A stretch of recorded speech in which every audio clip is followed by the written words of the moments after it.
Okay, so I'm going to talk a little bit about our work on self-modeling in neural networks. So this is a collaboration with Michael Graziano, who's a professor, neuroscientist at Princeton, and he has this theory called attention schema theory that is a theory of consciousness. So attention schema theory is the basic idea is that the same way that we have simplified models of our arms and legs to be able to control them, we have a simplified model of our attention. So how we process in our sensory input and everything in our brain. The idea with that is that that model of attention is actually consciousness. This and why it's helpful for alignment, where it's actually we're trying to look at from the lens of alignment, is that the same model that you create for your own attention, you create for other people's attention. And you use the same mechanisms and same machinery to do that. That, in the theory, is what create prosocial behavior. One of the first steps for attention schema theory implementation is the idea of self-modeling. We believe a lot of the theories of consciousness do have this idea of self-modeling in them, and AST is the same.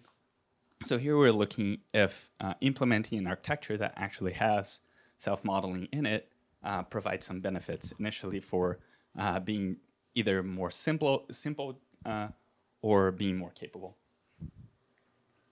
So we use something called learning coefficient as well to evaluate our model. And basically the idea is that it can tell us how efficient a model is with its, like, how many effective parameters it actually creates, uses.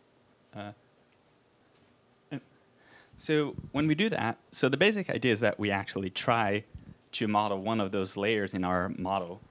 We create an auxiliary loss, and we try to model that layer.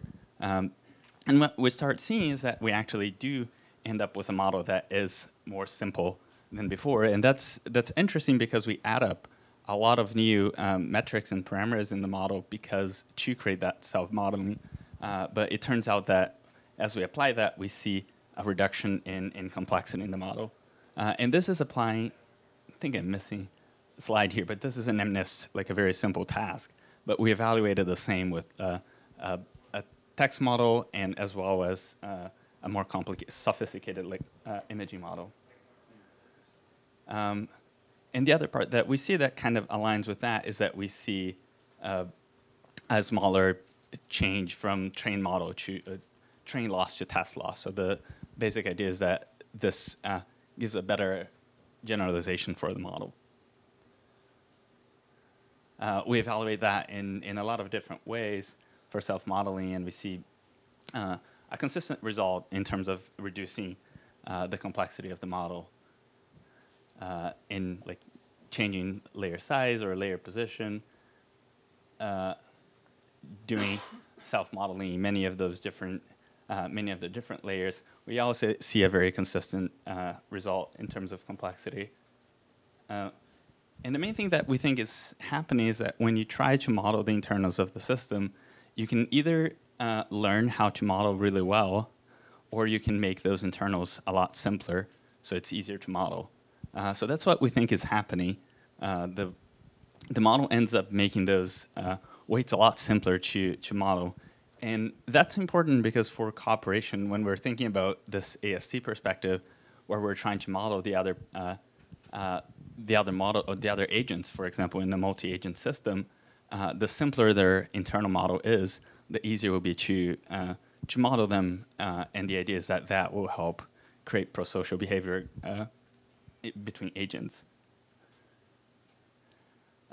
We compare that with like more traditional regularizations, for example, L2 regularization, and we don't see that same effect on with L2. So it's really kind of a different way to create these regularizations within systems that can end up creating a more prosocial behavior across multi-agent systems.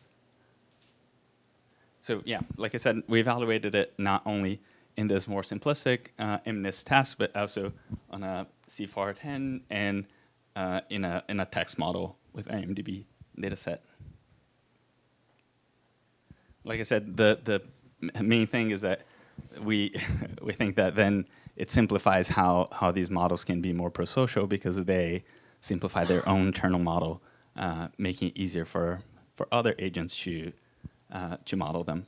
And the idea with this work is to take it into a multi-agent RL system now and start to evaluate that prosocial behavior in them.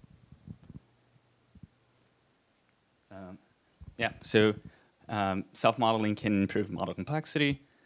It's qualitatively different from other regularization methods, and the dynamics of learning make it a lot smoother and easier to predict. So it's almost as a new method for regularizing models that's a little bit more based on a neuroscience concept that can be applied for this attention schema theory that we're implementing. That's it. Thank you.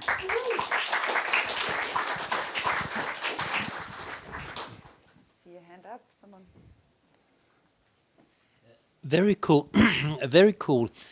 Normally when talking about self-modeling, we would tend to think about, okay, I'm modeling myself and getting into all sorts of discussion about selfhood and consciousness. But this seems to be a general thing that works all the way down to rather small neural networks. You just need to have a little extra model latched onto. So basically it looks like you're making a kind of prediction. We should see this motif showing up on different scales all the way down perhaps to a bunch of microcolumns. Yeah, exactly. That's I think we started looking at it a lot more from this AST perspective, but it seems to be very applicable generally for ML as a whole, and very based on how some of the theory of consciousness actually have the self-modeling internally as well. Okay, we have Garrett. Yeah, just go for it. Scream it out and project.